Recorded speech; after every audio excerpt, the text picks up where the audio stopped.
Dipersilakan, Pak Bambang. Baik, terima kasih. Assalamualaikum warahmatullahi wabarakatuh. Waalaikumsalam. Selamat siang, salam sejahtera untuk semua. Yang saya hormati pimpinan beserta rekan-rekan anggota Komisi 7, baik yang hadir secara fisik maupun virtual, kemudian Pak Dirjen Ilmate, Dirjen Minerba, Pak Dirut Tima beserta jajarannya. Baik, kita fokus kepada pembahasan tentang pemanfaatan LPG. Saya mau menyampaikan beberapa hal, Pak.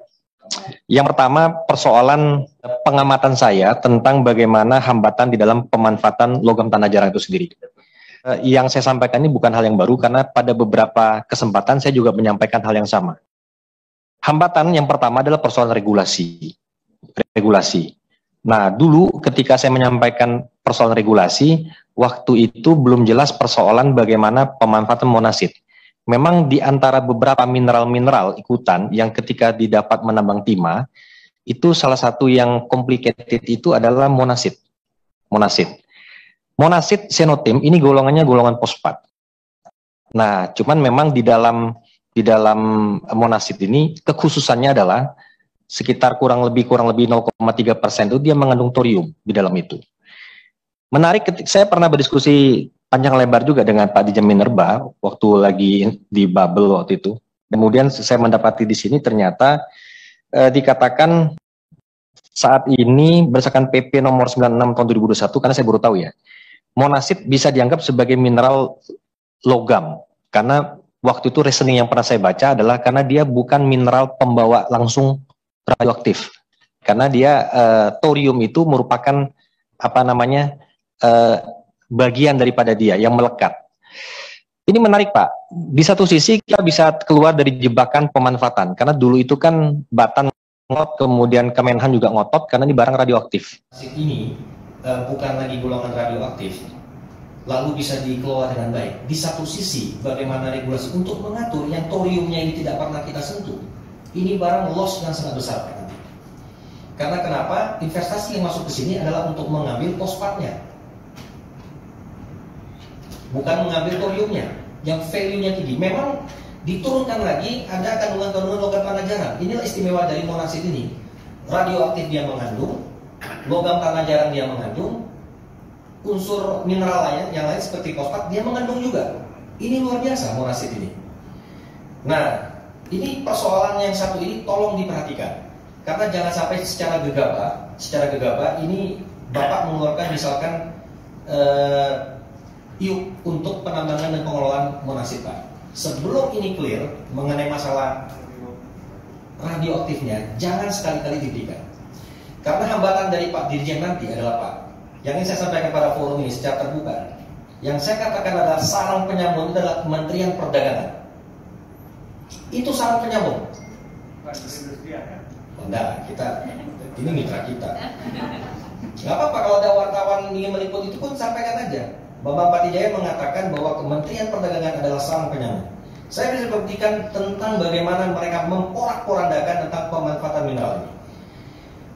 Pak Dirjen aja terheran-heran ketika saya sampaikan ada yang namanya Permendak nomor 9 tahun 2021, terbit 25 Februari 2021. Pak Dirjen aja tidak tahu apa isinya. Isinya adalah mengeluarkan semua tarif terhadap barang-barang mineral, ya, mineral-mineral logam, semuanya. Yang lucunya, contoh, muncul di situ yang namanya mineral rutil. Siapa di ruangan ini pernah dengar rutil? Mungkin orang PD5, Pak Alwin pernah dengar. Mungkin Pak Didi baru pertama kali dengar. Pak, nah, maksud saya banyak sekali apa yang terjadi di Kementerian Perdagangan. Mereka meloskan barang-barang yang memang tidak jelas identitasnya. Barang-barang tersebut boleh diupayakan pemanfaatannya jika sektor hulunya sudah clear, IUP-nya ada. Lah ini Pak Dirjen sendiri kapan pernah mengeluarkan misalkan IUP atas nama rutil?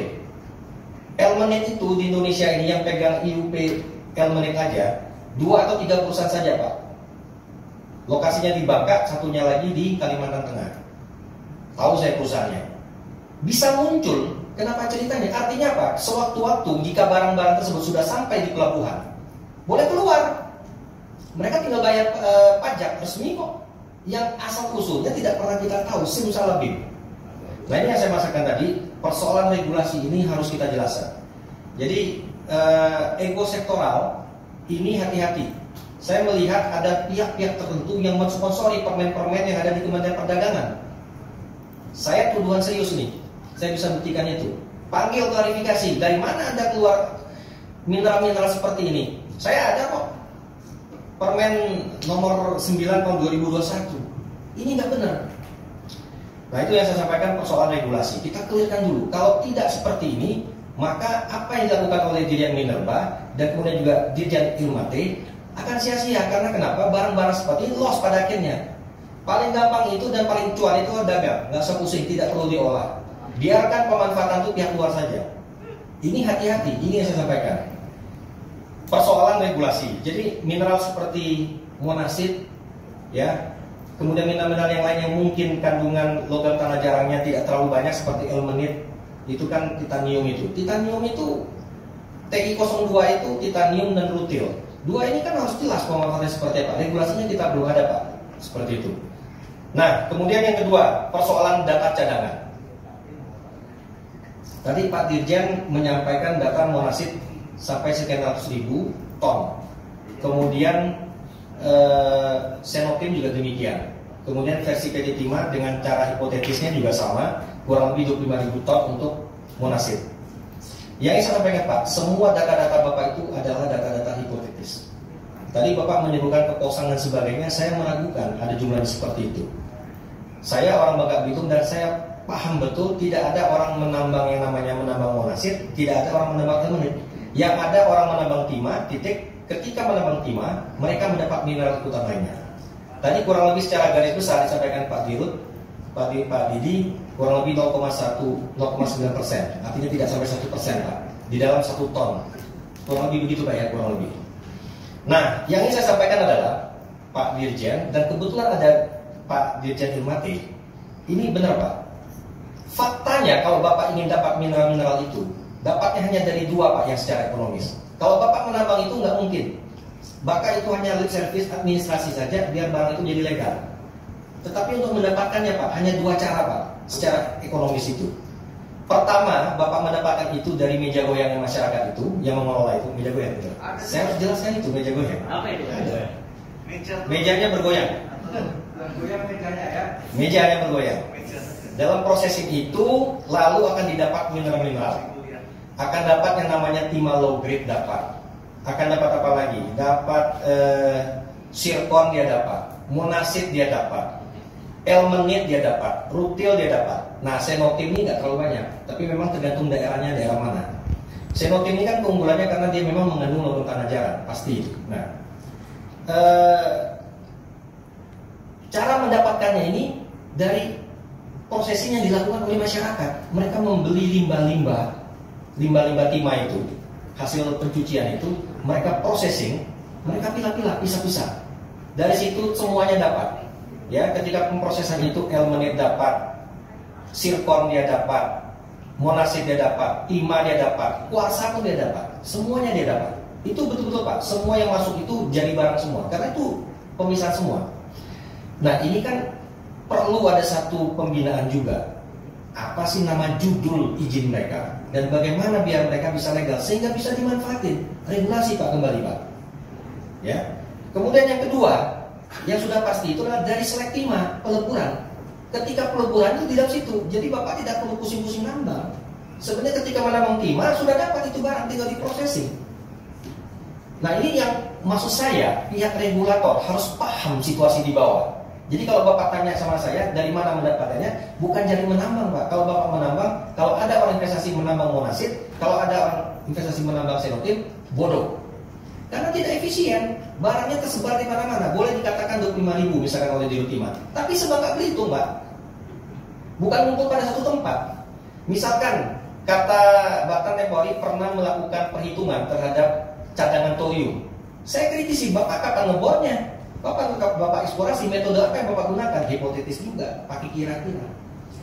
Nah, Barang ini ada di mana-mana dan memang contoh, misalkan beberapa tahun yang lalu, tahun kemarin, saya dengan Pak Dian Minerba sempat melakukan pengecekan hasil ekspor. Zirkon itu mengandung monasid. Kalau zirkon yang ada di Kalimantan Tengah, Ketua, memang ada mengandung monasid di dalamnya, di dalam zirkon itu sendiri, yang mana juga membawa thorium juga. Nah, seperti ini kan yang harus dipahami oleh para pembuat dan pengambil kebijakan. Situasinya seperti itu. Nah, artinya apa? Hati-hati di dalam persoalan data cadangan. Jangan kemudian membastiskan ini, menyampaikan kepada masyarakat, kepada publik, kita cadangannya banyak, betul Pak, tapi tersebar di mana-mana. Di tempat lain, ketika Bapak ingin mengatakan ada cadangan misalkan untuk monasid, maka di situ satu hamparan monasid semua. Ini enggak Pak, di mana-mana Pak, satu provinsi Pak. Nah, ini persoalan yang hati-hati sehingga kita terbuai. Lalu bagaimana cara mendapatkannya? Ya cuma dua itu saja. Prosesing masyarakat itu ya kan dipisahkan langsung dapat, atau kemudian yang processing terhadap limbah-limbah penambangan timah, atau yang kedua langsung dengan tin slag yang memang mengandung itu. Kalau tin slag Pak Alwin paham lah itu. Barang itu memang di situ semua, apapun ada. Nah, kemudian yang ketiga, persoalannya persoalan teknologi pemprosesan. Kita belum punya teknologi, itu fakta. Nah, inilah Pak Dirjen tantangan kita. Selama tidak ada teknologi ini tidak dimanfaatkan, sehingga kemudian barang-barang yang ada ini akan membuat orang menjadi kreatif. Bagaimana membuat dia jadi duit? Makanya muncul permen-permen yang nggak keluar itu, biar cuan, biar jadi duit. Barangnya diekspor. Tetapi ini yang saya katakan loss kita besarnya luar biasa. Saya contohkan saja, ini contoh saja. Monasid masalahnya kan tidak terlalu diperjualbelikan orang. Elmenit lah. Elmenit itu kalau di pasaran itu mungkin ada nilainya 2.000-3.000 kalau sudah diolah. Kalau hanya raw material dalam karung-karung kotor itu cuma dihitung 1.000 kilo. Ketika bawa ke mesin meja goyang, di-sizing dengan sesuai dengan gravitasi dan sebagainya,